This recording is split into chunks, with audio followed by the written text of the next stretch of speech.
நம்மளுடைய பிடரி நரம்பு இருக்குல்ல, அதை விட அல்லாஹ் நம்மளுக்கு நெருக்கமானவன். பிடரி நரம்பு நம்மளுக்கு எவ்வளவு நெருக்கமா இருக்கு, அதோட அல்லாஹ் நம்மளுக்கு நெருக்கமானவன். இப்போ அல்லாஹ் மேல நம்மளுக்கு எவ்வளவு பாசம் வரும். அப்பனா நம்ம ஏன் அல்லாஹ்வுக்கு நன்றி செலுத்த மாட்டோம்? இரண்டாவது, அல்லாஹ்வுக்கு பிடித்தமானவர்களை அல்லாஹ் அதிகம் சோதிப்பான். அதாவது அல்லாஹ்வுக்கு யாரை பிடிச்சிருக்கோ அவர்களை அல்லாஹ் அதிகமாக சோதிப்பான். இப்போ நம்ம அல்லாஹ்வுக்கு பிடிச்ச மாதிரி வாழும்.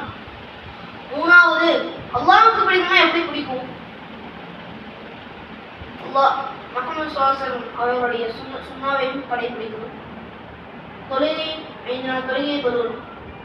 இஸ்லாத்தை நாம் என்னென்னலாம் செய்யணும்னு இருக்கோ அதெல்லாம் செஞ்சா அல்லாஹ்வுக்கு நம்மளை பிடிக்கும். மூன்றாவது, நம்மளுடைய சக்திக்கு மேல அல்லாஹ் சோதிக்க மாட்டான். அதாவது நம்மளுடைய ஒரு அளவுக்கு தான் அல்லாஹ் சோதிப்பான். நம்மளால எவ்வளவு முடியுமோ அதுதான் அல்லாஹ் சோதிப்பான். பாத்தீங்களா, அல்லாஹ் நம்மளுக்கு பிடித்தமானவர்களை சோதிப்பான். அதே போல அல்லாஹ்வுக்கு பிடித்தமானவர்களை அல்லாஹ்